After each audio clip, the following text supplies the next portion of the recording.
യേശു ക്രിസ്തുവിന്റെ ഏറ്റവും വലിയ ക്ഷണം.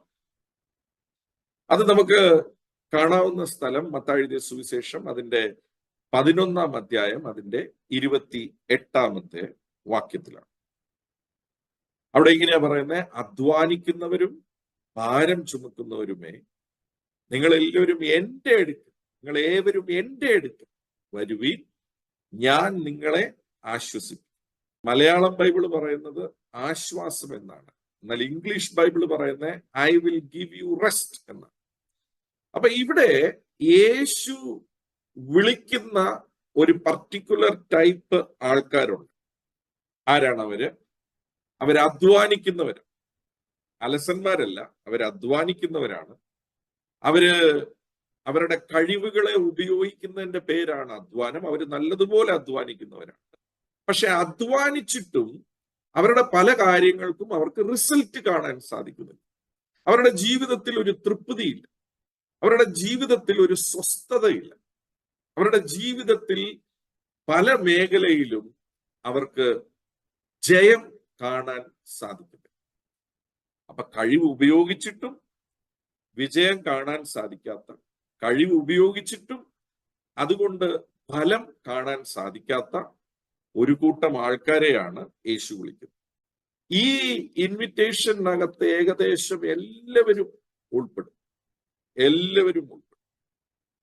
എന്താന്ന് വെച്ചാൽ ഈ ഭൂമിയിലുള്ള എല്ലാവരും ഏതോ ഒരു മേഖലയിൽ അവരുടെ കഴിവ് കൊണ്ട് അവര് നന്നാകാൻ നോക്കിയിട്ട് അവർക്ക് നന്നാകാൻ സാധിക്കാത്ത പല മേഖലകളുമുണ്ട്. ചില മേഖലകളിൽ കഴിവുകൊണ്ട് നന്നാകാൻ സാധിക്കുമെങ്കിലും കഴിവുകൊണ്ട് എല്ലാ മേഖലയിലും നന്നാകാൻ സാധിക്കാത്തവരാണ് ഭൂരിപക്ഷമല്ല, മുഴുവൻ ജനം.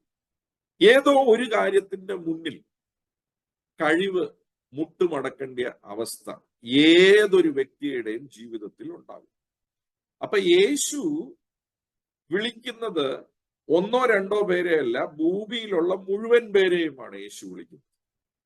ആരെല്ലാം കഴിവിൽ ആശ്രയിച്ച് കഴിവ് കൊണ്ട് എന്റെ കാര്യം നടത്തിക്കാമെന്ന് ചിന്തിച്ചിട്ട് നടത്തിക്കാൻ സാധിക്കാത്ത, അവർക്ക് തോൽവി ഉണ്ടാകുന്ന, ഫലമില്ലാത്ത ആൾക്കാരോടാണ് പറയുന്നത്, you come unto me, I will give you rest, ഞാൻ നിങ്ങൾക്ക് സ്വസ്ഥത തരാം. യേശു വിളിക്കുന്നതിനെ കുറിച്ച് വളരെ ക്ലിയർ ആണ്. താൻ എന്ത് തരം, നമ്മുടെ എല്ലാ അധ്വാനത്തിന്റെയും പുറകിൽ നമുക്കൊരു ലക്ഷ്യമുണ്ട്, ഒരു സ്വസ്ഥത, ഒരു സമാധാനം. Everybody is looking for it. അപ്പൊ അങ്ങനെ അത് ലഭിക്കാത്തവരെയാണ് യേശു വിളിക്കുന്നത്.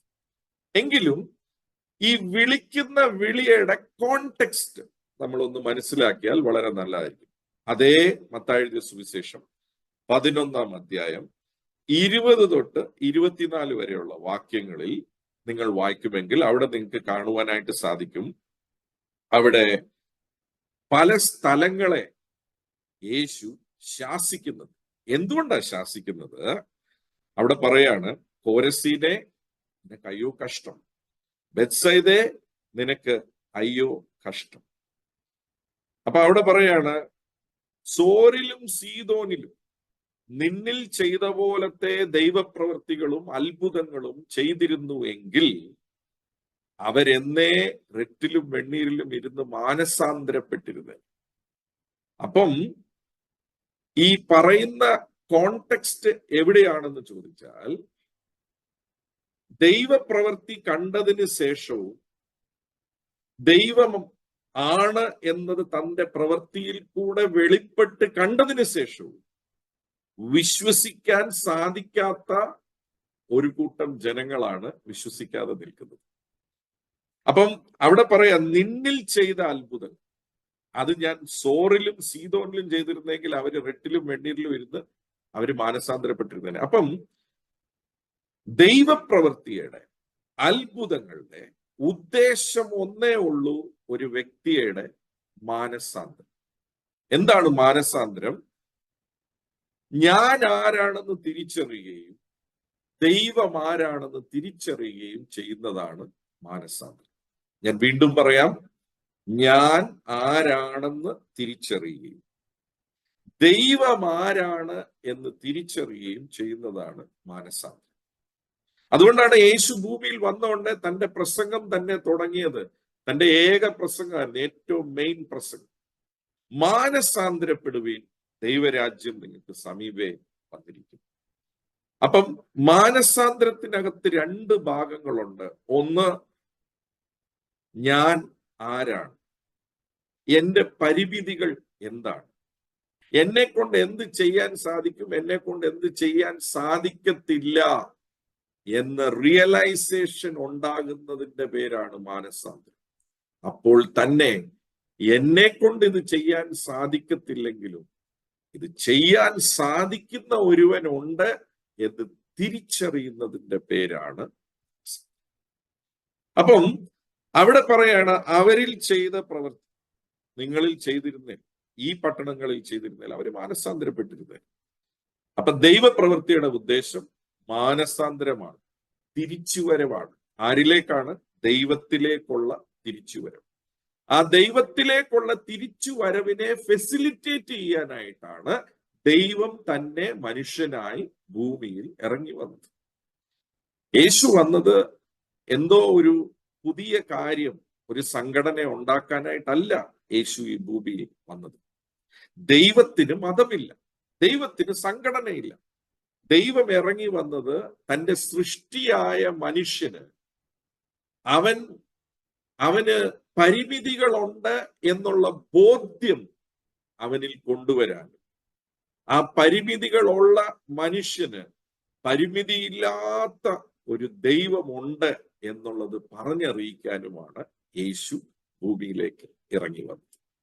സോ അവിടെ രണ്ടാമത് ഒരു പട്ടണത്തിന്റെയും കൂടെ കാര്യം പറയുന്നുണ്ട്. കപ്പർനൗമിനോട് പറയുന്നു, നീ സ്വർഗത്തോളം ഉയർത്തിയിരിക്കുക, പക്ഷെ നിന്നെ താഴ്ത്തും. അപ്പം ഇത് പറഞ്ഞിട്ടാണ് ഈ ഇൻവിറ്റേഷനിലോട്ട് യേശു കടക്കുന്നത്. അപ്പം അവിടെ നമുക്ക് കാണുവാനായിട്ട് സാധിക്കും, അത്ഭുതങ്ങൾ കണ്ടതിന് ശേഷവും ആൾക്കാർക്ക് രണ്ട് രീതിയിൽ പ്രതികരിക്കാൻ സാധിക്കും. കൊറേസിനോടും ബെത്സൈദയോടും പറയുമ്പോൾ അവിടെ പറയുകയാണ്, നിങ്ങളിൽ നടന്ന ദൈവപ്രവൃത്തി സോരിലും സീദോനിലും ചെയ്തിരുന്നേ അവര് മാനസാന്തരപ്പെട്ടിരുന്നു എന്ന് വെച്ചാൽ അതിന്റെ അർത്ഥം, അത്ഭുതങ്ങൾ കണ്ടതിന് ശേഷവും ഒരു വ്യക്തിക്ക് ദൈവത്തിന് കൊടുക്കേണ്ടിയ മഹത്വം കൊടുക്കാൻ സാധിക്കാത്ത ഇരിക്കുന്നതിന്റെ പേരാണ് ഹൃദയ കാഠിന്യം. ദൈവം ദൈവമാണ് എന്നുള്ളത് തന്റെ പ്രവൃത്തിയിൽ കൂടെ തെളിയിച്ചിട്ട് പോലും, അതുകൊണ്ടാണ് യേശു ഭൂമിയിൽ വന്നപ്പോൾ തന്റെ എല്ലാ ദൈവപ്രവൃത്തികളും, തന്നിൽ കൂടെ വെളിപ്പെട്ട എല്ലാ ദൈവപ്രവൃത്തികളും, താൻ ദൈവമാണ്, ദൈവത്താൽ അയക്കപ്പെട്ടവനായി ഞാൻ ഇതാ ഭൂമിയിൽ ഇറങ്ങി വന്നിരിക്കുകയാണ് എന്ന് പറയുന്നത് തെളിയിക്കാനെങ്കിലും ആണ് വന്നതെങ്കിലും ആ പ്രവൃത്തി കണ്ടിട്ടും പലർക്കും ഹൃദയകാഠിന്യമാണ് യേശുവിന്റെ അടുക്കലേക്ക് വരുവാനായിട്ട്. ഒരിടത്ത് യേശു ഇങ്ങനെ പറയുന്നുണ്ട്, നിങ്ങൾ തിരുവെഴുത്തുകളെ പരിശോധിക്കുക, അത് എന്നെ കുറിച്ചാ സംസാരിക്കുന്നത്, എങ്കിലും നിങ്ങൾക്ക് എന്റെ അടുക്കൽ വരുവാനായിട്ട് മനസ്സില്ല. അപ്പൊ ഒന്ന്, ഹൃദയ കാഠിന്യമുള്ളവർ മാനസാന്തരം ഉണ്ടാകുന്നില്ല. രണ്ട്, കപ്പർനൗം സ്വർഗത്തോളം ഉയർത്തി എന്ന് വെച്ചാൽ അതിന്റെ അർത്ഥം പ്രൈഡ് അഥവാ അഹങ്കാരം ഉണ്ടാകുക. ലൂസിഫർ വീഴാനുള്ള ഏറ്റവും പ്രധാനപ്പെട്ട കാരണം അഹങ്കാരമാണ്. നമ്മുടെ എല്ലാ പാപങ്ങളുടെയും പുറകിലുള്ള ഒരു പ്രധാനപ്പെട്ട കാരണം അഹങ്കാരം തന്നെയായിരുന്നു. ദൈവത്തെ അംഗീകരിക്കാൻ സാധിക്കാത്ത അഹങ്കാരം. ഈ രണ്ട് കൂട്ടരുടെ കാര്യം പറഞ്ഞതിന് ശേഷം യേശു പറയുന്ന ഒരു കാര്യമാണ് 25-ാമത്തെ വാക്യത്തിൽ പറയുകയാണ്, എങ്കിലും ഇത് നീ ജ്ഞാനികൾക്ക് മറച്ച് ശിശുക്കൾക്ക് വെളിപ്പെടുത്തിയിരിക്കുന്നു.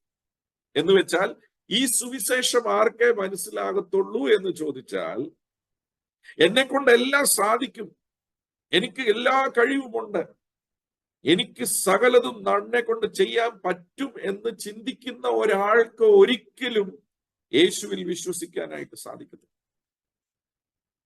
എന്നാൽ അവിടെ പറയാ, ശിശുക്കൾക്ക് നീ ഇത് വെളിപ്പെടുത്തിയിരിക്കും.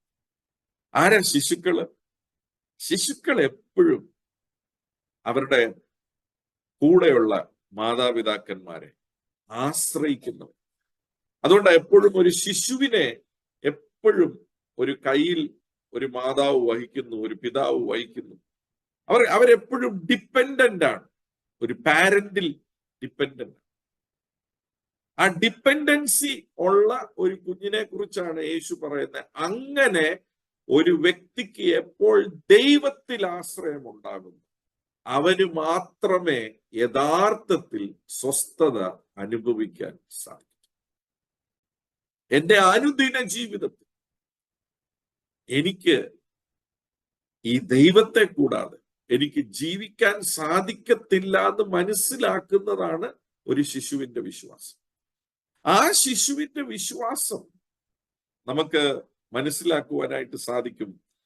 ആ വിശ്വാസമാണ് ദൈവത്തെ അവർക്ക് വെളിപ്പെടുത്തി കൊടുക്കുന്ന വിശ്വാസം. അതുകൊണ്ടാണ് യേശു പറഞ്ഞത്, ഇത് ജ്ഞാനികൾക്ക് മറഞ്ഞു കിടക്കുക, പക്ഷെ ശിശുക്കൾക്ക് വെളിപ്പെട്ട് കിട്ടുന്നു. അപ്പം യേശുവിനെ ഒരാൾക്ക് മനസ്സിലാക്കണമെങ്കിൽ ശിശുവിനെ പോലെയുള്ള ഒരു വിശ്വാസം, ആശ്രയിക്കുന്ന ഒരു വിശ്വാസം. നമ്മൾ പലപ്പോഴും വിശ്വാസം എന്ന് പറയുന്ന വാക്കിനെ തെറ്റിദ്ധരിക്കാറുണ്ട്. യഥാർത്ഥത്തിൽ വിശ്വാസം എന്ന് പറയുന്നത് വേറെ ഒന്നുമല്ല പ്രിയപ്പെട്ടവരെ, യേശുവിലുള്ള ആശ്രയം, ദൈവത്തിലുള്ള ആശ്രയം. അതിന്റെ പേരാണ് വിശ്വാസം. യേശുവിന്റെ അടുക്കൽ വരികയും യേശുവിൽ വളരുകയും ചെയ്യുന്ന ഒരാൾക്ക് കുറെ കഴിയുമ്പോഴേ പിടികിട്ടത്തുള്ളൂ, യേശുവിനെ കൂടാതെ നമുക്കൊന്നും സാധിക്കത്തില്ല.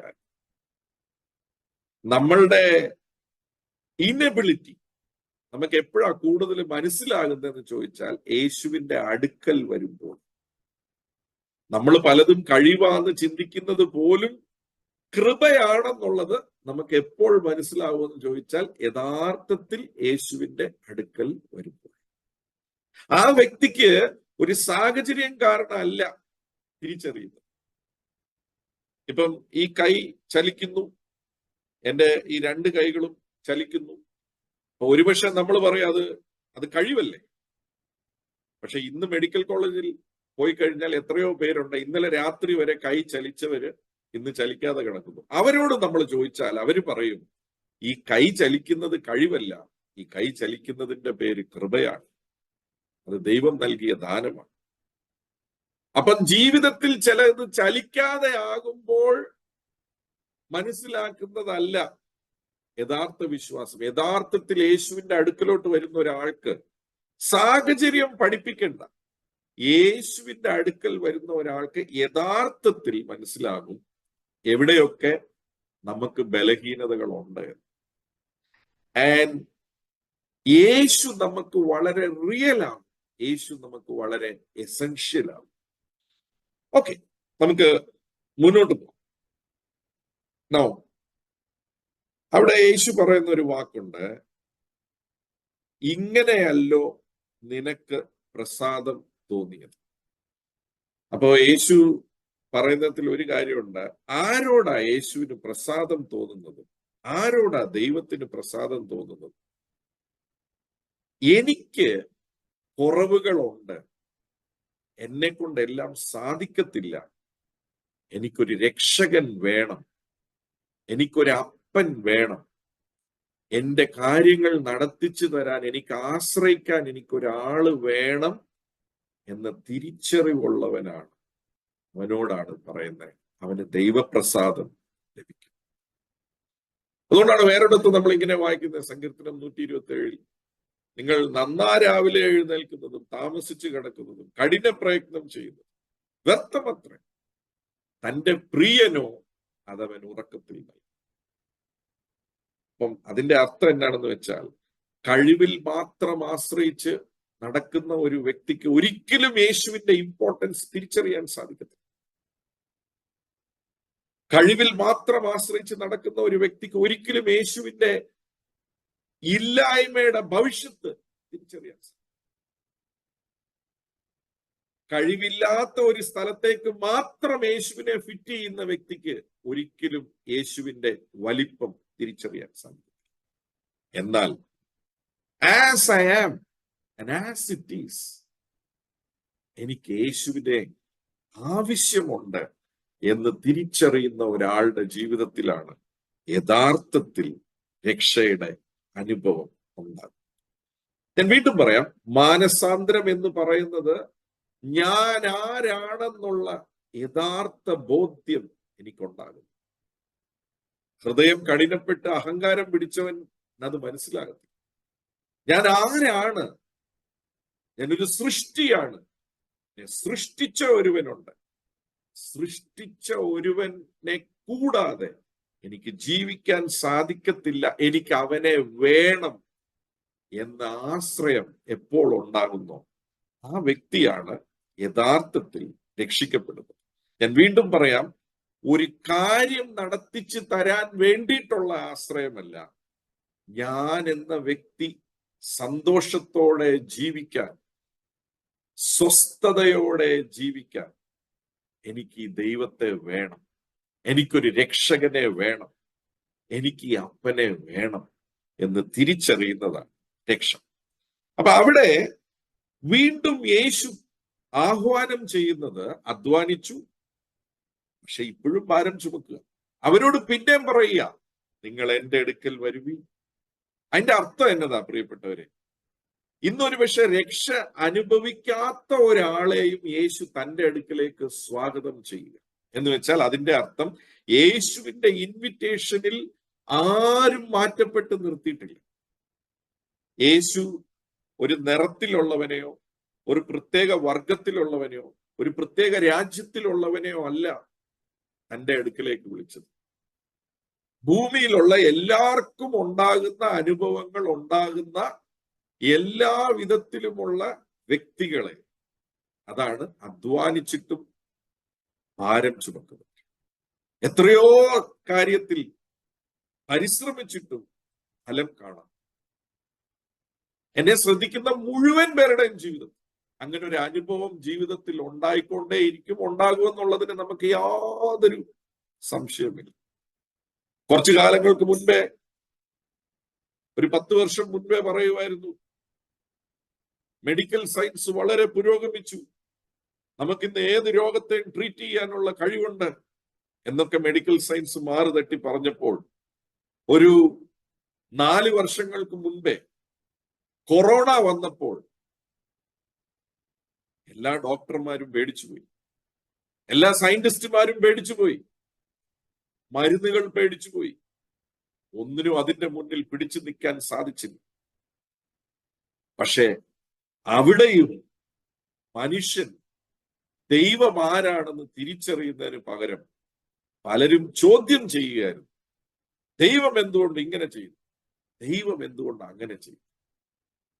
അല്ല പ്രിയപ്പെട്ടവരെ, നമ്മുടെ ജീവിതത്തിൽ നമ്മുടെ യഥാർത്ഥ അവസ്ഥകളെ നമുക്ക് മനസ്സിലാക്കാനുള്ള അവസരങ്ങളായി അതിനെ. ആ സമയത്ത് മനുഷ്യൻ ദൈവത്തെ പഴിച്ചു.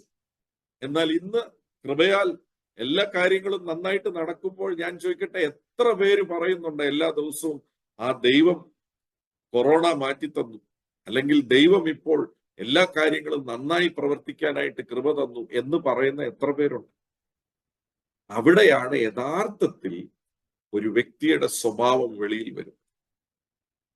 എല്ലാം നന്നായി നടക്കുമ്പോൾ അത് എന്നാൽ സംഭവിച്ചു, എല്ലാം ശരിയല്ലാതാകുമ്പോൾ അത് ദൈവത്താൽ സംഭവിച്ചു എന്നുള്ള ചിന്താഗതി തന്നെ എന്നെ കേൾക്കുന്ന പ്രിയപ്പെട്ടവരെ നമ്മുടെ നാശത്തിന് കാരണമായി തീരും. യേശു വന്നത് അങ്ങനെ നിങ്ങൾക്ക് കഴിവിൽ ആശ്രയിച്ചിട്ടും നിങ്ങൾക്ക് ബലം കാണുന്നില്ലല്ലോ, അവരെ യേശു വിളിക്കുക. അപ്പൊ അതിന്റെ അർത്ഥം എന്താന്ന് വെച്ചാൽ, യേശു ഏത് സ്വഭാവക്കാരുടെ, ഏത് ടൈപ്പിലുള്ള സ്വഭാവക്കാരുടെ, ഹൃദയം കഠിനപ്പെട്ടവനായിക്കോട്ടെ, താഴാൻ മേലാത്തവനായിക്കോട്ടെ, അഹങ്കാരമുള്ളവനായിക്കോട്ടെ, ഏത് സ്വഭാവക്കാരനെയും യേശു തന്റെ അടുക്കിലേക്ക് വിളിക്കുകയാണ്. അതിന്റെ അർത്ഥം യേശുവിന്റെ ക്ഷണത്തിൽ എല്ലാവരും ഉൾപ്പെടും. ഞാനാ തീരുമാനിക്കുന്ന ഈ ക്ഷണത്തിൽ കയറണോ വേണ്ടയോ. അപ്പം 27-ാമത്തെ വാക്യം പറയാ, ഈ ക്ഷണത്തിന് തൊട്ട് മുന്നേ പറയാണ് എന്തിനാണ് ഈ ക്ഷണം.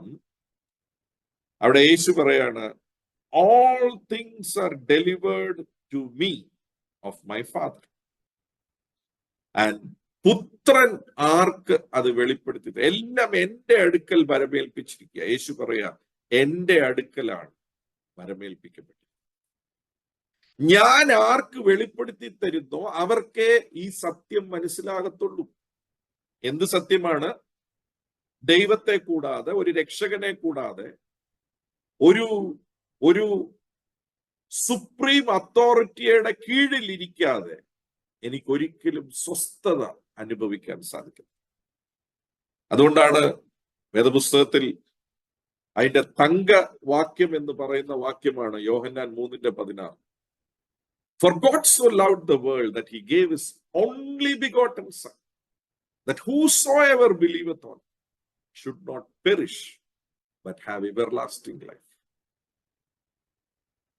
ദൈവം തന്റെ ഏകജാതനായ പുത്രനെ നൽകിയത് വിശ്വസിക്കുന്ന ഏതൊരു വ്യക്തിയും നശിച്ചു പോകാതെ നിത്യജീവൻ പ്രാപിക്കേണ്ടതിനാണ്. ലോകത്തെ അത്രമാത്രം സ്നേഹിച്ചു.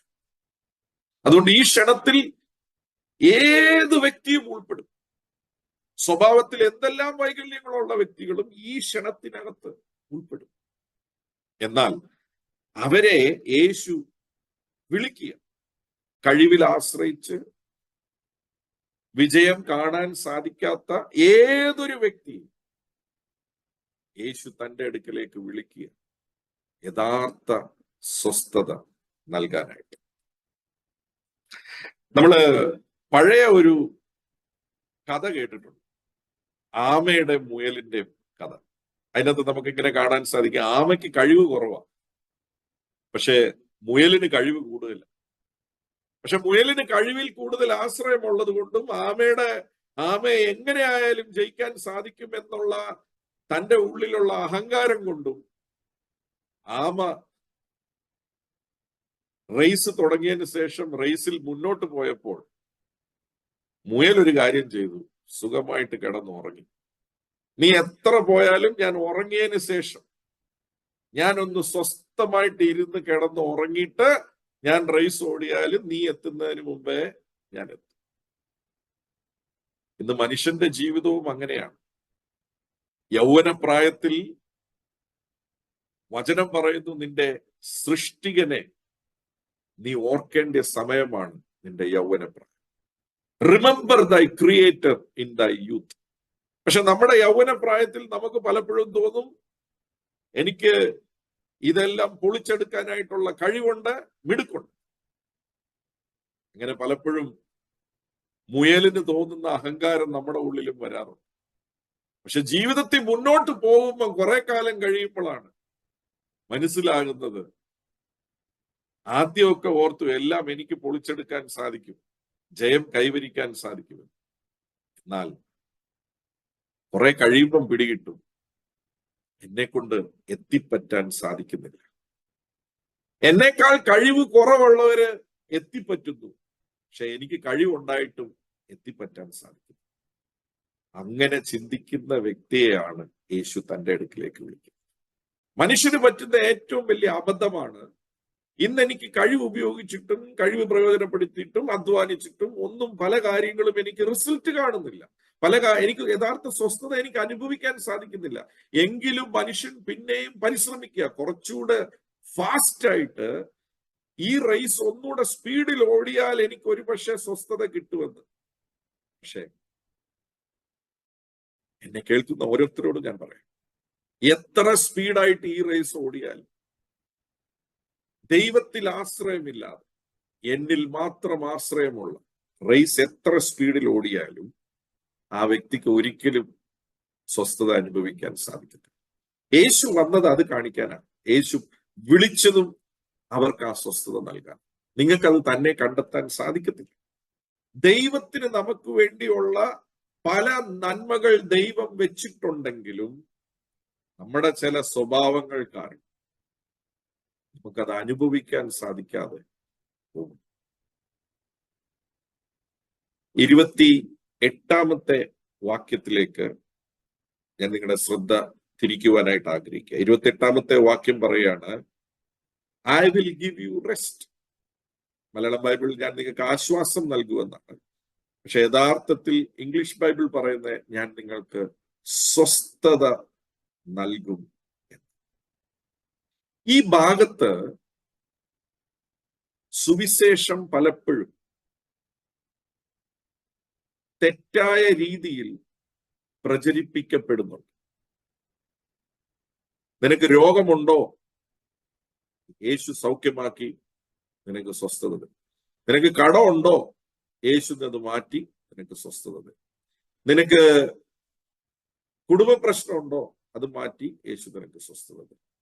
നിനക്ക് മക്കളില്ലായ്മയുണ്ടോ? യേശു നിനക്ക് മക്കളെ തന്ന് സ്വസ്ഥത തരും.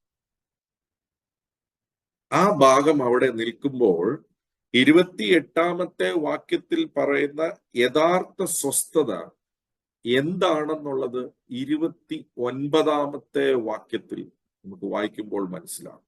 29-ാമത്തെ വാക്യത്തിൽ യേശു അത് ക്ലാരിഫൈ ചെയ്യുക. You will find rest unto your soul.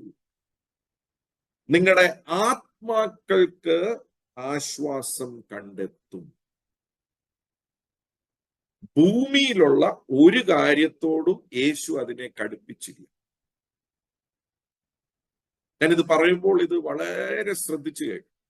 യേശുവിന്റെ അടുക്കൽ ഓടി വരുന്ന ഒരാളുടെ ജീവിതത്തിൽ ഒരു രോഗം സൗഖ്യമാകുമോ? ഉറപ്പായിട്ടും സൗഖ്യമാകാൻ സാധ്യതയുണ്ട്. സൗഖ്യമാകും.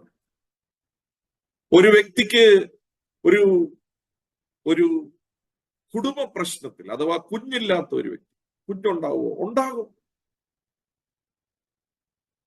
സാമ്പത്തികമായിട്ടുള്ള ഒരു വ്യക്തി ബുദ്ധിമുട്ടിൽ നിൽക്കുക, ജോലി ഇല്ലാതെ നിൽക്കുക, ആ വ്യക്തിക്ക് ഒരു ജോലി ലഭിക്കുമോ? ലഭിക്കും. യേശുവിന്റെ അടുക്കലേക്ക് വരുന്ന ഏതൊരു വ്യക്തിക്കും അത്ഭുതങ്ങൾ സ്വീകരിക്കാനായിട്ട് സാധിക്കും. എന്നാൽ യേശു അത് പറഞ്ഞല്ല യേശുവിന്റെ അടുക്കലേക്ക് വിളിച്ചത്. യേശു പറഞ്ഞു, എന്നെ സ്വീകരിക്കാൻ നീ തയ്യാറാണെങ്കിൽ നിന്റെ ആത്മാവിന് സ്വസ്ഥത ലഭിക്കും. എന്ന് വെച്ചാൽ അതിന്റെ അർത്ഥം ഈ ഭൂമിയിലുള്ള നമ്മളുടെ ഏതാവശ്യം നിറവേറ്റി കിട്ടിയാലും ആത്മാവിന് സ്വസ്ഥത ലഭിക്കത്തില്ല പ്രിയപ്പെട്ട. ഇന്ന് വളരെ അൺഫോർച്ചുനേറ്റ്ലി ഈ ഭാഗം ഇങ്ങനെ പ്രസംഗിക്കപ്പെടുന്നത് കൊണ്ട് മനുഷ്യൻ യേശുവിന്റെ അടുക്കലേക്ക് വരുന്നത് തന്നെ ഒരു പ്രശ്നം പരിഹരിച്ചു കിട്ടാനായിട്ടാ. എന്ത് പ്രശ്നം പരിഹരിച്ചു കിട്ടാനായിട്ടാ? ഒരു രോഗം സൗഖ്യമാകാൻ, ഒരു ഓടിപ്പോയ മകൻ തിരിച്ചു വരാൻ, കൊച്ചില്ലാത്തവന് കൊച്ചു ലഭിക്കാൻ, കടഭാരം മാറാൻ, കടം മാറാൻ, സാമ്പത്തികമായിട്ട് ഉള്ള പ്രയാസം മാറിക്കിട്ടാനായിട്ട്, കോർട്ട് കേസിൽ ഒരു വിജയം കിട്ടാനായിട്ട്. ഇങ്ങനെയുള്ള കാര്യങ്ങൾക്ക് വരുമ്പോൾ അവർ യേശുവിന്റെ അടുക്കലേക്ക് വരുന്നത് തന്നെ ഭൗതികമായിട്ടുള്ള ഒരു കാര്യത്തിന്റെ സാധ്യത്തിലേക്കാണ്. പക്ഷെ യേശു വിളിച്ചത് അത് പറഞ്ഞല്ല. യേശു വിളിച്ചത് നിങ്ങളുടെ ആത്മാക്കൾക്ക് സ്വസ്ഥതയുണ്ട് എന്ന് വെച്ചാൽ എൻ്റെ ആത്മാവിന് സ്വസ്ഥത ഉണ്ടാകാത്തിടത്തോളം കാലം, അഥവാ യേശുവിന്റെ മുന്നിൽ, യേശു എന്ന് പറയുമ്പോൾ ദൈവത്തിന്റെ ജ്ഞാനത്തിന്റെ മുന്നിൽ ആത്മാവിന്റെ രക്ഷയ്ക്ക് ഒരു ശരീര സൗഖ്യത്തെ കമ്പയർ ചെയ്യുമ്പോഴോ, ഒരു വിടുതലിനെ കമ്പയർ ചെയ്യുമ്പോഴോ, അല്ലെ ഭൗതികമായിട്ടുള്ള ഒരു അനുഗ്രഹത്തെ കമ്പയർ ചെയ്യുമ്പോഴോ അതിന്റെ 7 അയലോക്കത്ത് വരത്തില്ല പ്രിയപ്പെട്ടവർ. യേശുവിന്റെ ആ വിളിയുടെ ഉദ്ദേശം എൻ്റെ ആത്മാവിന്റെ രക്ഷയാണ്. വരുന്ന ഓരോ വ്യക്തിയുടെ ആത്മാവിന്റെ രക്ഷയ്ക്കാണ് യേശു വില കൊടുത്തത്. അതിനാണ് വിളിച്ചത്. എന്നാൽ അപ്പോൾ തന്നെ ഞാനത് പറയുമ്പോൾ പറയട്ടെ, യേശുവിന്റെ അടുക്കൽ വരുന്നവർ സൗഖ്യമാവുമോ? സൗഖ്യമാകും. യേശുവിന്റെ അടുക്കൽ വരുന്നവൻ ഒരു ബ്രേക്ക് ത്രൂ ഉണ്ടാവുമോ? ഉണ്ടാകും. എത്രയോ അത്ഭുതങ്ങളും അടയാളങ്ങളും ശുശ്രൂഷയിൽ ഓരോ ദിവസവും ഞാൻ കണ്ടുകൊണ്ടിരിക്കും. യേശുവിനെ സംബന്ധിച്ച് ആ അത്ഭുതം ലഭിക്കാനല്ല യേശുവിന്റെ അടുക്കലേക്ക് വിളിച്ചത്. യേശുവിന്റെ അടുക്കലേക്ക് വിളിച്ചത് ആത്മാവിന്റെ രക്ഷയ്ക്ക് വേണ്ടിയാണ്. അഥവാ വേറൊരു രീതിയിൽ പറഞ്ഞാൽ ആത്മാവിന്റെ രക്ഷയോളം വലിപ്പമുള്ളത് വേറെ ഒന്നുമില്ല. ഞാനത് പറയുമ്പോൾ വേറൊരു കാര്യം കൂടെ അതിന്റെ കൂടെ പറഞ്ഞോട്ടെ. യേശുവിന്റെ അടുക്കൽ വരുന്ന എല്ലാവരും സൗഖ്യമാവുമോ? എനിക്കറിയത്തില്ല. യേശുവിന്റെ അടുക്കൽ വരുന്ന എല്ലാവരും വിടുതൽ പ്രാപിക്കുമോ? എനിക്കറിയില്ല. ബിക്കോസ് ഞാൻ കണ്ടത്തിൽ പലരും സൗഖ്യമായിട്ടുണ്ട്, പലരും സൗഖ്യമാകാതെ പോയവരും. എത്രയോ പേര് അവര് വിടുതൽ ആഗ്രഹിച്ചു വന്നു, പക്ഷെ അവരുടെ ജീവിതത്തിൽ വിടുതൽ ആകാതെ പോയവർ. അതിന്റെ കാരണങ്ങൾ എനിക്കറിയത്തില്ല. എന്നാൽ എനിക്ക് ഒരു കാര്യം ഉറപ്പായിട്ട് അറിയാം. യേശുവിന്റെ അടുക്കൽ വരുന്നവന് അത്ഭുതവും അടയാളവും ഒരു വീര്യപ്രവൃത്തിയും ഒരു വിടുതലും എല്ലാവർക്കും കിട്ടുമോ ഇല്ലയോ എനിക്കറിയത്തില്ല. പക്ഷെ എനിക്ക് ഒരു കാര്യം ഉറപ്പിച്ചറിയാം. യേശുവിനെ ഒരാൾ തന്റെ ജീവിതത്തിലേക്ക് സ്വീകരിച്ചാൽ അവന്റെ ആത്മാവിന് രക്ഷയുണ്ടാകും. അതിനകത്ത് യാതൊരു സംശയവുമില്ല. യേശുവിനെ ഒരാൾ തന്റെ അടുക്കിലേക്ക്, യേശുവിനെ തന്റെ ഉള്ളിലേക്ക് ഒരാൾ സ്വീകരിച്ചാൽ അതിനകത്ത് ഒരാൾ പോലും നഷ്ടപ്പെടത്തില്ല. പക്ഷെ യേശുവിനെ സ്വീകരിക്കുന്ന രീതിയുണ്ട്. എങ്ങനെ സ്വീകരിക്കണം? അതുകൊണ്ടാണ് യേശു, ഞാനത് പറയുമ്പോൾ ഒരു കാര്യം കൂടെ പറഞ്ഞോട്ടെ. ആത്മാവിന്റെ രക്ഷയുടെ വലിപ്പം മത്തായി 16:26 നമ്മൾ എങ്ങനെയാ വായിക്കുന്നത്? ഒരുവൻ ഈ ലോകം മുഴുവൻ നേടിയിട്ട് അവന്റെ ആത്മാവിനെ നഷ്ടമാക്കിയാൽ അവൻ എന്ത് പ്രയോജനം എന്ന് യേശു ചോദിക്കുന്നതിന്റെ കാര്യം എന്താന്ന് വെച്ചാൽ, ഭൗതികമായിട്ടുള്ള ഏത് അത്ഭുതങ്ങളും നമ്മൾക്ക് ഈ ആത്മാവിന്റെ രക്ഷ പ്രാപിക്കാനായിട്ട് നമ്മളെ പ്രേരിപ്പിക്കണം, നമ്മളെ മാനസാന്തരത്തിലേക്ക് പ്രേരിപ്പിക്കണം.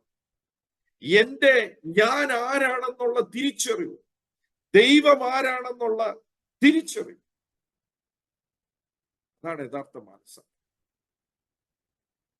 I M not fully complete. ഞാൻ മുഴുവനായി കംപ്ലീറ്റ് ആയ ഒരു വ്യക്തിയല്ല.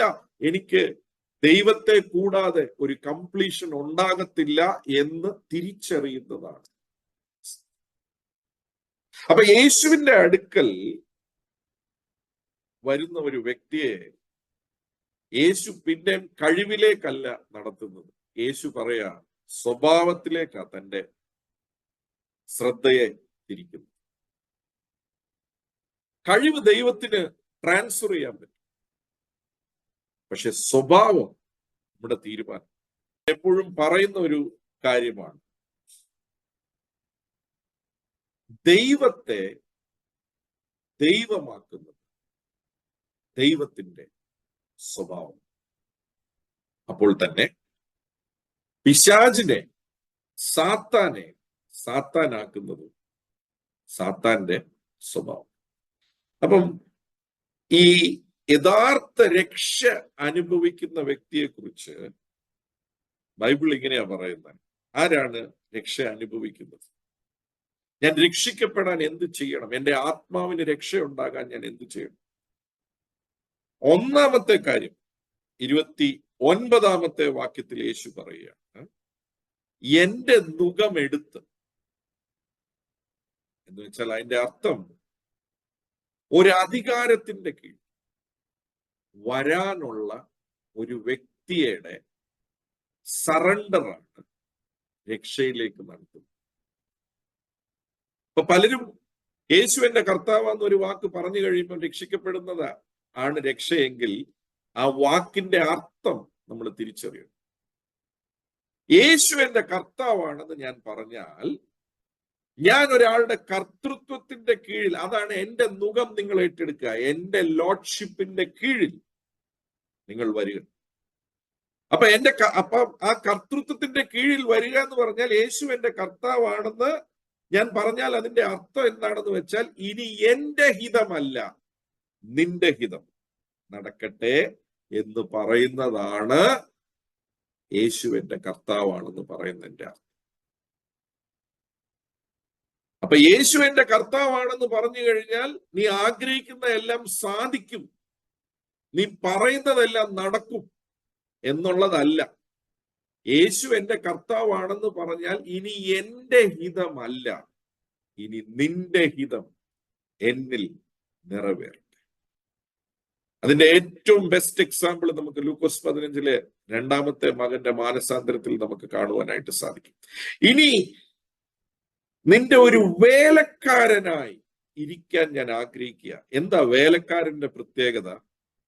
ഞാൻ മകനാണ് എങ്കിലും ഞാൻ ഒരു വേലക്കാരനായി ഇരിക്കാൻ ആഗ്രഹിക്കുക. എന്താ കാര്യം? എനിക്ക് നിന്റെ നുകത്തിന്റെ കീഴിലിരിക്കണം, എനിക്ക് നിന്റെ അധികാരത്തിന്റെ കീഴിലിരിക്കണം. എന്താ ഗുണം? നിന്റെ നുകത്തിന്റെ കീഴിലിരുന്നാൽ എന്റെ ഹിതം നിറവേറണ്ട, നിന്റെ ഹിതം നിറവേറിയാണ്. ഇളയ മകന് നല്ലതുപോലെ അറിയാം, കുറച്ചു മുമ്പേ തന്റെ ജീവിതത്തിലുണ്ടായ വീഴ്ചയുടെ കാരണം തന്റെ ഹിതം നിറവേറിയത് കൊണ്ട്. എന്നാൽ ഇപ്പോൾ തനിക്കൊരു കാര്യം ബോധ്യമായി, അവന്റെ ഹിതം എന്റെ ജീവിതത്തിൽ നിറവേറിയ എനിക്കൊരു കുറവും ഉണ്ടാകും. അതിന്റെ പേരാണ് മാനസാന്തരം, അതിന്റെ പേരാണ് രക്ഷയുടെ അനുഭവം. ഇന്ന് രക്ഷിക്കപ്പെട്ടു എന്ന് പറയുന്ന പല വിശ്വാസികളുടെയും മുഖം വാടുന്നത് എന്തുകൊണ്ടാണെന്ന് ചോദിച്ചാൽ, അവര് വന്നത് എന്റെ ഹിതം നിറവേറാനായിട്ട്, അവരുടെ ഹിതം നിറവേറാനായിട്ട്. അവരുടെ ഹിതം നിറവേറുന്നില്ല എന്ന് കാണുമ്പോൾ സങ്കടമാണ്. യേശുവിന്റെ അടുക്കൽ വന്നപ്പോൾ ആഗ്രഹിച്ച് ചിലത് നടന്നു. യേശുവിന്റെ അടുക്കൽ വന്നപ്പോൾ ആഗ്രഹിക്കാതെ നല്ല കാര്യങ്ങൾ ചിലത് നടന്നു. അപ്പോൾ ചിന്തിച്ചു, ഇനി ഞാൻ ചിന്തിക്കുന്ന രീതിയിൽ നടക്കാൻ പറ്റിയ ഒരു സ്ഥലമായത്, എന്റെ ആഗ്രഹങ്ങളെല്ലാം സാധിപ്പിച്ചു കൊടുക്കുന്ന ഒരു സ്ഥലമായത്. അവിടെ പിന്നെയും സ്വന്തം ജ്ഞാനത്തിലും സ്വന്തം കഴിവിലുമാണ് നമ്മൾ ആശ്രയിക്കുന്നത്. പക്ഷെ അത് തന്നെയാണ് നമ്മുടെ വീഴ്ചയുടെ കാരണം എന്നാണ് യേശു പറയുന്നത്. നീ എത്രത്തോളം നിന്റെ പ്ലാനിൽ ആശ്രയിക്കുന്നു, നിന്റെ കഴിവിൽ ആശ്രയിക്കുന്നു, നിനക്ക് സ്വസ്ഥത ലഭിക്കത്തില്ല മോനെ, നിനക്ക് സ്വസ്ഥത ലഭിക്കത്തില്ല മോളെ. എന്നാൽ നീ എന്റെ നുകം എന്ന് വെച്ചാൽ അതിന്റെ അർത്ഥം എന്റെ കർത്തൃത്വം നിന്റെ മേളിൽ സ്വീകരിച്ച, ഞാൻ പറഞ്ഞതിന് നിന്നെ സമർപ്പിച്ചു കൊടുത്താൽ, എന്റെ ഹിതത്തിന് നീ എന്നെ സമർപ്പിച്ചു കൊടുത്താൽ, അതനുസരിക്കാൻ സമർപ്പിച്ചു കൊടുത്താൽ. നമ്മൾ ഈ കണ്ടിട്ടുണ്ട്, കാളകളെയൊക്കെ ഒരു നുകത്തിന്റെ കീഴിൽ വെക്കുമ്പോൾ അത് അതിന്റെ ഡയറക്ഷനിലാണ്, അത് ഓടിക്കുന്ന ആളുടെ ഡയറക്ഷനിൽ കൂടെ ആ കാളം. യഥാർത്ഥ രക്ഷ ആരിലാ സംഭവിക്കുന്നതെന്ന് ചോദിച്ചാൽ, യഥാർത്ഥത്തിൽ ആ നുകത്തിന്റെ കീഴിൽ ഇരിക്കാൻ തീരുമാനിച്ച വ്യക്തിയുടെ ജീവിതത്തിലാണ് രക്ഷയുണ്ടാകുന്നത്. യേശു എന്റെ കർത്താവെന്ന് വാ കൊണ്ട് പറഞ്ഞതുകൊണ്ട് അത് സംഭവിക്കുന്നില്ല. അത് ഹൃദയം കൊണ്ട് വിശ്വസിക്കുന്നുണ്ടെങ്കിൽ അതിന്റെ അർത്ഥം, ഇനി എന്റെ ഇഷ്ടമല്ല, ഇനി എന്റെ ഹിതമല്ല, നിന്റെ ഹിതം എന്നിൽ നിറവേറട്ടെ. ആ ഇളയ മകന്റെ ആ മാനസാന്തരം അതിനേറ്റവും വലിയ ഇമ്പോർട്ടന്റ് ആയിട്ടുള്ള ആ എക്സാമ്പിളാണ്. രണ്ടാമത്തെ കാര്യം, ആദ്യത്തെ കാര്യം രക്ഷയുടെ അനുഭവം ആർക്കാ ഉണ്ടാകുന്നത്?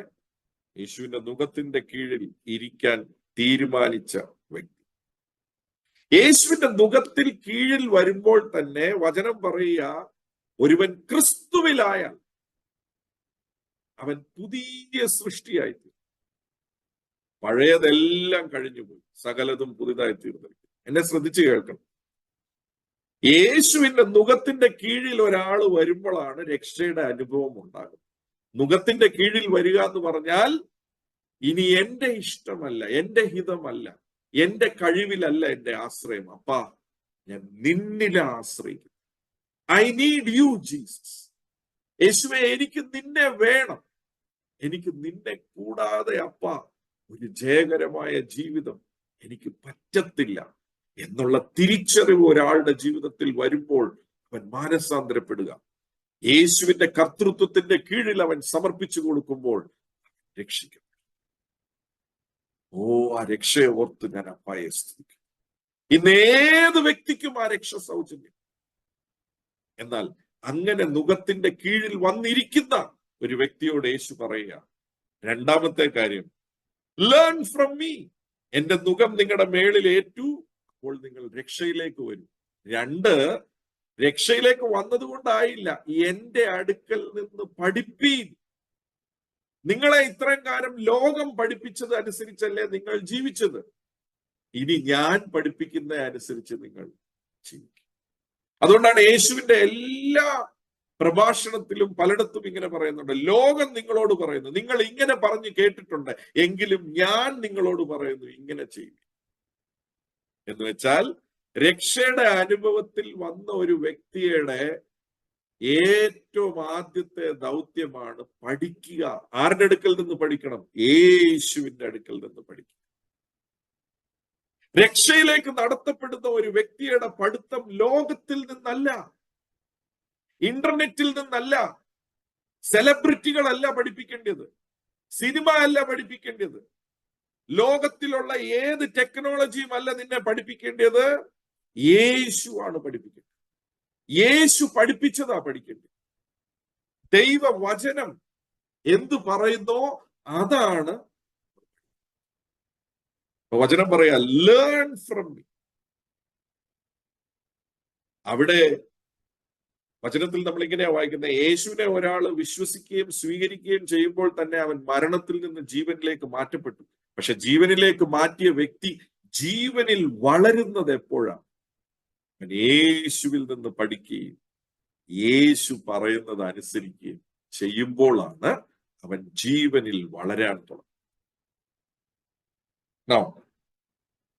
ഈ പുതിയ ഉടമ്പടിയിൽ അഥവാ യേശുവിൽ വിശ്വസിക്കുന്ന ഒരു വ്യക്തിയിൽ വചനം എങ്ങനെയാ പറയുന്നത്? അവനെ വിശ്വസിച്ച് അവനെ കൈക്കൊണ്ട ഏവർക്കും മക്കളാകാൻ ആശംസിക്കുന്നു. നാം വീണ്ടും ഭയപ്പെടേണ്ടതിന് ദാസ്യത്തിന്റെ ആത്മാവിനെ അല്ല, അബ്ബാ പിതാവേ എന്ന് വിളിക്കുന്ന പുത്രത്വത്തിന്റെ ആത്മ, സ്വപുത്രത്തിന്റെ ആത്മാവിനെ തന്നിരിക്കും.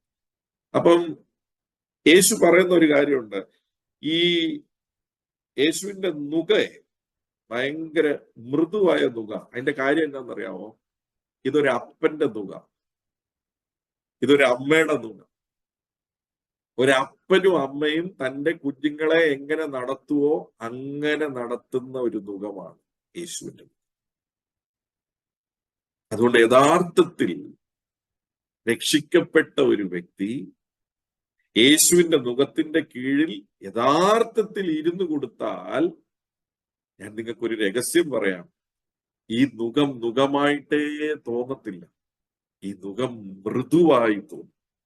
ഈ നുകം നമ്മുടെ ജീവിതത്തിന്റെ ഏറ്റവും വലിയ പ്രൊട്ടക്ഷനായി. ഈ നുകം സ്നേഹത്തിന്റെ നുകം. ഈ നുകം കമ്പൽ ചെയ്യുന്ന നുകമല്ല, ഈ നുകം സ്നേഹം കൊണ്ട് പ്രേരിപ്പിക്കുന്നു. അതുകൊണ്ടാണ് ഈ നുകം ഏറ്റവും മൃദുവായത്. അത് അതിന്റെ അടിയിൽ ഇരുന്നാലേ മനസ്സിലാകും, അതിന്റെ അടിയിൽ സമർപ്പിച്ചാലേ മനസ്സിലാകും. നിന്റെ ഹിതമല്ല എന്റെ ഹിതം നടക്കട്ടെ എന്ന് പറയുന്നിടത്തോളം കാലം മക്കൾക്ക് രക്ഷ അനുഭവിക്കാൻ സാധിക്കും. അടുത്തത് യേശു പറയുക, പഠിക്കുന്ന കാര്യത്തിൽ രണ്ട് പ്രധാനപ്പെട്ട കാര്യങ്ങൾ ഇവിടെ യേശു പറയുക. ഇംഗ്ലീഷ് ബൈബിളിൽ അതിന് മീക്നെസ്സും ലോലിനെസ്സും. ആരെ കണ്ടാ പഠിക്കാൻ പറയുന്നത്? യേശു പറയാ, എന്നെ കണ്ട്. മാതൃക യേശു തന്നെയാണ്. ഈ ദൈവത്തിന്റെ ഒരു പ്രത്യേകതയുണ്ട്, കുറെ വകുപ്പും ചട്ടങ്ങളും ഉണ്ടാക്കിയിട്ട് നീ അങ്ങനെ അനുസരിച്ചോളാൻ പറയുന്ന ഒരു ദൈവമല്ല. ഈ ദൈവത്തിന്റെ ഒരു പ്രത്യേകതയുണ്ട്, അവൻ തന്റെ മക്കളുടെ അടുക്കൽ നിന്ന് എന്താണോ ആശ്രയിക്കുന്നത് അത് തന്റെ ജീവിതത്തിൽ ഈ ഭൂമിയിൽ ഇറങ്ങി വന്ന് കാണിച്ചു കൊടുത്ത ഒരു നല്ല ദൈവമാണ് യേശു. നീ ഇതൊക്കെ ചെയ്തോ എന്ന് പറയുന്ന ദൈവമല്ല യേശു. എന്നെ നോക്കി എന്നെ പോലെ നീ ആകണം എന്ന് പറയുന്ന നല്ല ദൈവമായ യേശു, ഒരു നല്ല അപ്പനായ യേശു പറയാ, ഞാൻ സൗമ്യതയും താഴ്മയും ഉള്ളവൻ, ആകയാൽ എന്നിൽ നിന്ന് പഠിപ്പി. അപ്പൊ ഈ രണ്ട് ക്വാളിറ്റി നമ്മുടെ ജീവിതത്തിൽ വളരെ അത്യാവശ്യമാ പ്രിയപ്പെട്ടവരെ. രക്ഷയിൽ വളരണമോ, ഈ നുകത്തിന്റെ കീഴിൽ വളരണമോ, രണ്ട് ക്യാരക്ടർ വളരെ അത്യാവശ്യമാണ്. ഒന്ന് സൗമ്യത, രണ്ട് താഴ്മ. ഞാൻ സൗമ്യതയും താഴ്മയും എന്നിൽ നിന്ന് പഠിപ്പീൻ. അപ്പം പഠിക്കണമെങ്കിൽ എന്നാ വേണം? സൗമ്യത വേണം, താഴ്മ വേണം. ഇത് രണ്ടും ഉള്ളവന് മാത്രമേ യേശുവിൽ നിന്ന് പഠിക്കാൻ സാധിക്കത്തുള്ളൂ പ്രിയപ്പെട്ട. അടുത്തത് എന്നാ ചെയ്യണം? ഇമ്പോർട്ടന്റ് ആയിട്ടുള്ള ഒരു കാര്യമാണ്.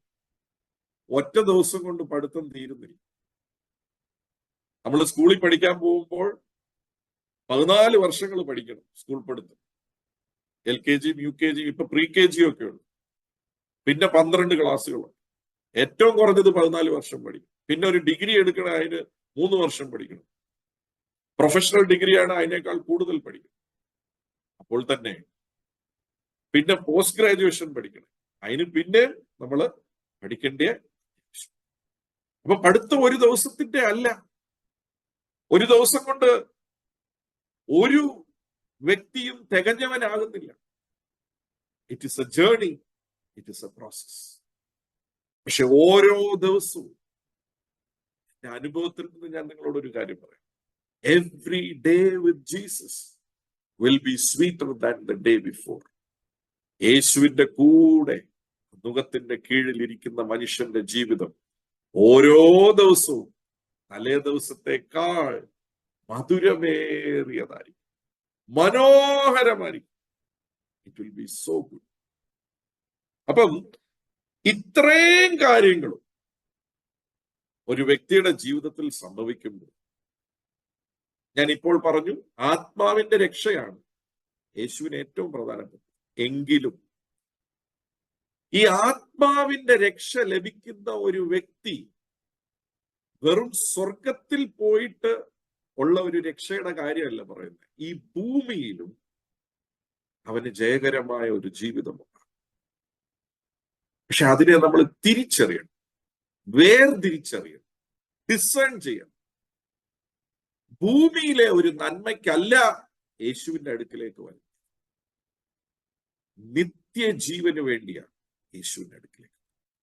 എന്നാൽ ആ നിത്യജീവൻ വന്ന വ്യക്തിയെ കുറിച്ച് 1 തിമോഥെയോസ് അതിന്റെ 4-ാം അധ്യായം അതിന്റെ 8-ാം വാക്യം ഇങ്ങനെയാണ് പറയുന്നത്: ശരീരാഭ്യാസം അല്പപ്രയോജനമുള്ളത്, ദൈവ ഭക്തിയോ ഇപ്പോഴത്തെ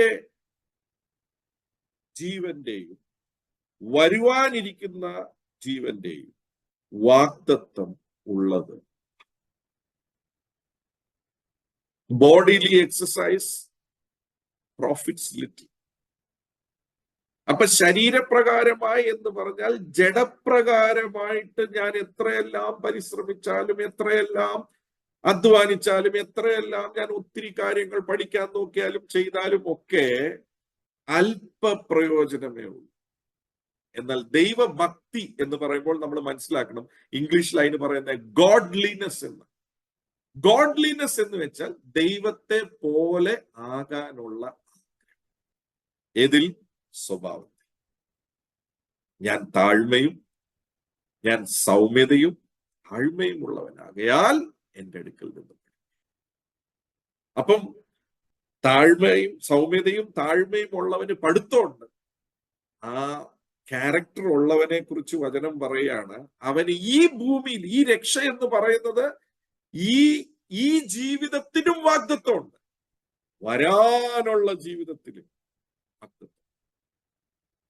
ഒത്തിരി വാഗ്ദത്തങ്ങൾ എനിക്ക് പറയാം. ഞാൻ ഒറ്റ കാര്യം, ഈ പറഞ്ഞ 2 കാര്യങ്ങളുടെ അടിസ്ഥാനത്തിൽ ഈ ഭൂമിയിലും വരാനുള്ള ഭൂമിയിലും ഉള്ള കാര്യം പറഞ്ഞ് അവസാനിപ്പിക്കാൻ ആഗ്രഹിക്കും. മത്തായി 5:5 ഇങ്ങനെയാ പറയുന്നത്: സൗമ്യതയുള്ളവർ ഭാഗ്യവാന്മാർ, അവർ ഭൂമിയെ അവകാശമാക്കും. അതിന്റെ അർത്ഥം ഏറ്റവും ലളിതമായ ഭാഷയിൽ പറയണമെങ്കിൽ, സൗമ്യതയുള്ളവൻ സ്വർഗം മാത്രമല്ല അവകാശമാക്കുന്നത്, ഭൂമിയും അവകാശം. അതുകൊണ്ടാണ് വചനം പറയുന്നത്, ഈ ഭൂമിയിലുള്ള ജീവിതത്തിനും വരുവാനുള്ള ജീവിതത്തിനും വാഗ്ദത്തമുള്ളതാണ് ദൈവീകം, ദൈവഭയം, ഭക്തി. ഭക്തി എന്ന് പറഞ്ഞാൽ ചുമ്മാ പാട്ടുപാടുക, പ്രാർത്ഥിക്കുകയല്ല.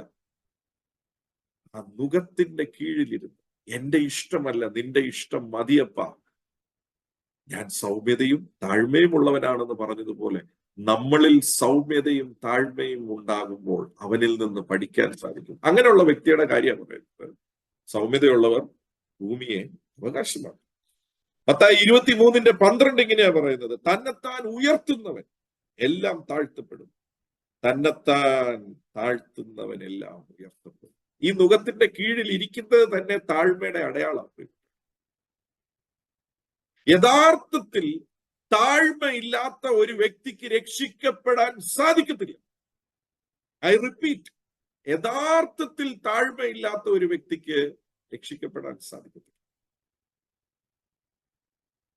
എനിക്ക് പരിമിതിയുണ്ട്, എന്നെ കൊണ്ടെല്ലാം സാധിക്കത്തില്ല, ഞാനൊരു സാധാരണ മനുഷ്യൻ, എനിക്ക് നിന്നെ വേണ യേശുവേ എന്ന് പറയുന്ന ഹൃദയമാണ് മനസ്സാന്തരപ്പെടുന്നത്.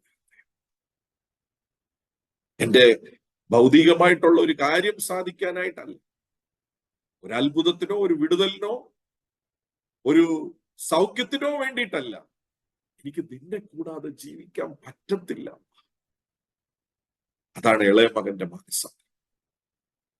ലൂക്കോസ് 15 ഇളയ മകൻ അപ്പന്റെ മുഴുവൻ വസ്തുവകകളും എല്ലാം കിട്ടി, പക്ഷെ ഒന്നും നിലനിന്നില്ല. പക്ഷെ പിന്നെ പിടികിട്ടി, ഈ നുകത്തിന്റെ കീഴിൽ ഇരിക്കുന്നതാണ് ഏറെ ശ്രേഷ്ഠം, ഏറെ ഭാഗ്യം. ഇന്ന് ഈ നുകത്തിന്റെ കീഴിൽ ഇരിക്കാൻ സാധിക്കാത്ത വിശ്വാസി എന്ന് പറയുന്നവർക്കാണ് ഭാരം ഉണ്ടാകുന്നത്, സന്തോഷമില്ലാത്ത, ഏതു നേരവും മുഖം വാടിയിരിക്കുന്നു, ജീവിതത്തിൽ തൃപ്തിയില്ലാത്ത. It is all because if you call yourself a believer and if you are not under the yoke of Jesus Christ, you will never experience salvation of your soul. Salvation of your soul എന്ന് വെച്ചാൽ ആത്മാവിന്റെ രക്ഷ അനുഭവിക്കാത്തിടത്തോളം കാലം യഥാർത്ഥ സന്തോഷം നമുക്ക് അനുഭവിക്കാൻ സാധിക്കും. അതുകൊണ്ടാണ് ബൈബിളിൽ ഒരിടത്ത് പറയുമ്പോൾ ഇത് രക്ഷയുടെ സന്തോഷം എന്ന് തന്നെ പറയും. അപ്പം ഞാൻ സൗമ്യതയും താഴ്മയുള്ളവൻ എന്ന് പറയുമ്പോൾ നമ്മളിൽ സൗമ്യതയും താഴ്മയും ഉണ്ടായാൽ സ്വർഗത്തിലുള്ള അനുഗ്രഹം മാത്രമല്ല, സൗമ്യതയുള്ളവൻ ഭൂമിയെ അവകാശമാക്കും. അപ്പോൾ തന്നെ താഴ്മയുള്ളവൻ, തന്നെത്താൻ ഉയർത്തുന്നവൻ താഴ്ത്തപ്പെടും, തന്നെത്താൻ താഴ്ത്തുന്നവൻ. അതുകൊണ്ടാ പറയുന്നത്, ഈ ഭൂമിയിലും അവൻ അനുഗ്രഹം, പക്ഷെ അതല്ല യേശുവിന്റെ അടുക്കൽ വരാനുള്ള കാരണം, അതല്ല യേശുവിന്റെ നുകത്തിന്റെ കീഴിൽ ഒരുക്കാനുള്ള കാരണം. ആത്മാവിന്റെ രക്ഷ അതായിരിക്കണം. Because that is the most important thing. Because ഈ ലോകം മുഴുവൻ ആദായപ്പെടുത്തി ആത്മാവിനെ നഷ്ടമാക്കിയ ഇവൻ എന്ത് പ്രയോജനം എന്ന് യേശു. ഇവിടെയുള്ള ഭൂമിയിലെ ജീവിതത്തിനെ പോലെ തന്നെ അവിടെ വചനം പറയുക, യോഹന്നാൻ 14:3 യേശു പറയാണ്, തന്നിൽ വിശ്വസിക്കുന്നവരോട് പറഞ്ഞ വാഗ്ദത്തമാണ്, ഞാൻ പോയി നിങ്ങൾക്ക് സ്ഥലം ഒരുക്കിയാൽ ഞാൻ ഇരിക്കുന്ന ഇടത്ത് നിങ്ങളും ഇരിക്കേണ്ടതിന് പിന്നെയും വന്ന് നിങ്ങളെ എന്റെ അടുക്കൽ ചേർത്തുകൊള്ളും. എന്നാ വലിയ വാഗ്ദത്താ പ്രിയപ്പെട്ടവരെ, എന്ത് വലിയ വാഗ്ദത്താ പ്രിയപ്പെട്ടവരെ. യേശു ഭൂമിയിൽ ആദ്യം ഇറങ്ങി വന്ന് പാപത്തിനു വേണ്ടി കൊടുത്ത ബലിയിൽ ഒരാള് വിശ്വസിക്കുന്നുണ്ടെങ്കിൽ, എന്നെ കേൾക്കുന്ന വിശ്വാസി, മരിച്ചു കഴിഞ്ഞാൽ ഇനി എന്ത് സംഭവിക്കുന്നു പേടിച്ചിരിക്കുന്ന ഒരു കൂട്ടം ആൾക്കാരുടെ ഇടയിൽ തന്നിൽ വിശ്വസിക്കുന്ന, തന്റെ അടുക്കലേക്ക് വന്ന് തന്റെ നുകത്തിന്റെ കീഴിൽ ഇരിക്കാൻ ആഗ്രഹിക്കുന്ന ഓരോരുത്തരോടും പറയുക, നീ മരിച്ചു കഴിയുമ്പോൾ നീ എന്റെ അടുത്തിലേക്ക് വന്നോളാനല്ല പറഞ്ഞ്, ഞാൻ വന്ന് ഇന്ന് ഈ ഭൂമിയിൽ ഒരു വീടൊരുക്കാൻ നമ്മൾ അത്രപ്പാടുപെടുക. പക്ഷെ യേശു തന്റെ അടുക്കിലേക്ക് വന്ന് തന്റെ നുകം സ്വീകരിച്ച് താഴ്ന്ന് സൗമ്യതയും താഴ്മയും ഉള്ളവനായി ഇരുന്ന് തന്റെ അടുക്കൽ നിന്ന് പഠിക്കുന്ന തന്റെ മക്കളോട് പറഞ്ഞിരിക്കുന്ന വാഗ്ദത്തമാണ്, ഞാൻ നിങ്ങൾക്കൊരു സ്ഥലമൊരുക്കി, ഞാൻ വന്ന് ഞാൻ എവിടെ ഇരിക്കുന്നു അവിടെ നിങ്ങൾ ഇരിക്കേണ്ടത്. സ്വർഗത്തിന്റെ ഏതോ ഒരു മൂലക്കല്ല, സാക്ഷാൽ ദൈവം എവിടെ ആയിരിക്കുന്നോ അവന്റെ കൂടെ നിന്നെ ഇരുത്താനുള്ള വാഗ്ദത്തമാണ് ഈ ക്ഷണത്തിന്റെ അകത്തുള്ളത്. എന്നെ കേൾക്കുന്ന ദൈവ പൈതലേ, ഇതിൽ കൂടുതൽ ലളിതമായി ഈ സുവിശേഷത്തെ അവതരിപ്പിക്കാൻ പറ്റുമോ എന്ന് എനിക്കറിയത്തില്ല. ഇന്ന് രാത്രി ഒരു തീരുമാനമെടുത്തേ. യഥാർത്ഥത്തിൽ രക്ഷയുടെ അനുഭവം ആർക്കാ ഉണ്ടാകുന്നത്? യേശുവിന്റെ അടുക്കൽ മാനസാന്തരത്തോടെ വരുന്നു. എന്താണ് മാനസാന്തരം? എന്നെ കൊണ്ട് എല്ലാം സാധിക്കത്തില്ല, ദൈവത്തെ കൊണ്ടെല്ലാം സാധിക്കും. എനിക്കൊരു രക്ഷകനെ വേണം. എനിക്ക് ഒരു രക്ഷകന്റെ ആവശ്യമുണ്ട്. രക്ഷിക്കപ്പെടുന്നത് എപ്പോഴാണെന്നറിയാമോ? യേശുവിന്റെ കർത്തൃത്വത്തിന്റെ കീഴിൽ വരും. യേശുവിന്റെ കർത്താവാണെന്ന് വിളിച്ചു പറഞ്ഞു കഴിഞ്ഞാൽ ഇനി ഒന്നും വേണ്ട, ഒന്നും സംഭവിക്കത്തില്ല. നീ ഉയർച്ച തന്നെ പ്രാപിക്കും, താഴ്ച പ്രാപിക്കത്തില്ല എന്ന് പറയുമ്പോൾ we are bypassing the gospel. That is not what Jesus said. ഈ ഭൂമിയിലുള്ള ഉയർച്ച കാണിച്ചല്ല യേശു ആരെയും തന്റെ അടുക്കിലേക്ക് വിളിച്ചു. രാത്രിയും ഞാൻ പറയാം, ആത്മാവിന്റെ രക്ഷയ്ക്കാണ്. എന്നാൽ അങ്ങനെ യേശുവിന്റെ മുഖത്തിന്റെ കീഴിൽ ഇരിക്കുന്നവർ, യേശുവിൽ നിന്ന് പഠിക്കാൻ ആഗ്രഹിക്കുന്നവർ, അവൻ ഈ ഭൂമിയിലും അനുഗ്രഹിക്കുന്നു, വരുവാനുള്ള ലോകത്തിലും അവൻ അനുഗ്രഹിക്കുന്നു. അവനൊരു ജയകരമായ ജീവിതം. രാത്രി ഈ വചനം നിങ്ങളുടെ ജീവിതത്തിൽ ഒരു മാറ്റം സൃഷ്ടിക്കുന്നു എന്ന് ഞാൻ വിശ്വസിക്കുന്നു. മാനസാന്തരം നിങ്ങളും യേശുവും തമ്മിലുള്ള ഈ ക്ഷണം യേശുവിന്റെ, ഇത് എന്റെ ക്ഷണമല്ല. ഈ കൽപ്പന യേശുവിൻ്റെതാ, എന്റേതല്ല. ഈ വഴിയും യേശുവിൻ്റെതാ. യേശു പറഞ്ഞു, ഞാൻ തന്നെ വഴിയും സത്യവും ജീവനും. രാത്രി ആ പറഞ്ഞ വചനത്തിന്റെ അടിസ്ഥാനത്തിൽ നിങ്ങൾ എവിടെയാണോ നിൽക്കുന്നത്, സ്ഥലത്തിൽ നിന്ന് wherever you need to make a U-turn, make a U-turn. രാത്രി പരിശുദ്ധാത്മാവ് ചിലരോട് വ്യക്തിപരമായി സംസാരിക്കുന്നു എന്ന് ഞാൻ വ്യക്തമായി അറിയും. Make a U-turn. Let me tell you, your life will never be the same. അന്ന് രാത്രി രക്ഷയുടെ അനുഭവം ഇല്ലാത്ത ഒരു വ്യക്തിക്ക് രക്ഷയുടെ അനുഭവം ഉണ്ടാകാനുള്ള സാധ്യത. രക്ഷയുടെ അനുഭവം ഉണ്ടായിട്ടും സന്തോഷമില്ലെങ്കിൽ ഞാൻ ആ നുകത്തിന്റെ കീഴിൽ, ആ നുകത്തിന്റെ കീഴിലുണ്ടെങ്കിൽ എനിക്ക് പൂർണ്ണ സന്തോഷം, സ്വസ്ഥത അനുഭവിക്കാൻ സാധിക്കും. അതുകൊണ്ടാണ് ഞാൻ പറഞ്ഞ, ആത്മാവിന്റെ സ്വസ്ഥത വരുമ്പോൾ നമ്മുടെ ജീവിതത്തിൽ എല്ലാ മേഖലയിലും നമ്മൾ സ്വസ്ഥരാണ്. ചിലതൊന്നും നടക്കാത്ത പോലെ തോന്നും ഭൗതികമായിട്ട്, യെസ്, പക്ഷെ എങ്കിലും you will feel the rest, a deep peace inside of. ഒരു വലിയ സമാധാനം നിങ്ങളുടെ ഉള്ളിൽ കാണും. എനിക്കൊരു അപ്പനുണ്ട്, എന്റെ കാര്യങ്ങളെല്ലാം എന്റെ അപ്പൻ നോക്കും. രാത്രി ഞാൻ ഈ പ്രസംഗിക്കുന്ന ആ നല്ല യേശു, ആ നല്ല അപ്പൻ, ഈ വചനം ഇന്ന് നിങ്ങളുടെ അടുക്കിലേക്ക് എത്തിക്കുന്ന ആ നല്ല അപ്പൻ നിങ്ങളുടെ അടുക്കൽ. Make A decision, make A decision wherever you have to. നിങ്ങൾക്കറിയാം എവിടെയാണ് തീരുമാനം എടുക്കേണ്ടത്. Make A decision so that your life will become a blessing. നമുക്ക് പ്രാർത്ഥിക്കാം. പിതാവേ, നന്ദിയോടെ ഞങ്ങൾ അങ്ങേ സ്തുതിക്കുന്നു. ഈ രാത്രികാലം ഈ വചനം പരിശുദ്ധാത്മാവെ അങ്ങുന്നാണ് വിതച്ചത്. അത് കേൾക്കുന്ന ഓരോ വ്യക്തികളുടെയും ഹൃദയത്തിൽ അത് 30 അല്ല 60 അല്ല 100 മേനി ബലം പുറപ്പെടുവിക്കട്ടെ എന്ന് ഞാൻ പറഞ്ഞു. പിതാവേ, സൗമ്യതയാൽ ഞങ്ങളെ നിറയ്ക്കണമേ, താഴ്മയാൽ ഞങ്ങളെ നിറയ്ക്കണം. അങ്ങയുടെ ആ മൃദുവായ നുകത്തിന്റെ കീഴിൽ ഇരിക്കാൻ പിതാവേ ഞങ്ങളെ സഹായിക്കണമേ എന്ന്. രാത്രി പരിശുദ്ധാത്മാവേ, അങ്ങയുടെ വലിപ്പം ഓരോരുത്തരും തിരിച്ചറിയട്ടെ. Father, I pray that tonight everybody will realize how great you are, how majestic you are. അവരുടെ ജീവിതത്തിൽ രൂപാന്തരങ്ങളെ ഉണ്ടാക്കട്ടെ എന്ന് ഞാൻ പ്രാർത്ഥിക്കുന്നു. വലിയ വാഗ്ദത്തം ചെയ്തതിനാൽ നന്ദിയാണ്. മനോമഹത്വം ഞാൻ അങ്ങേക്ക് കരയട്ടെ. യേശുവിൻ നാമത്തിൽ പിതാവേ, ആമേൻ.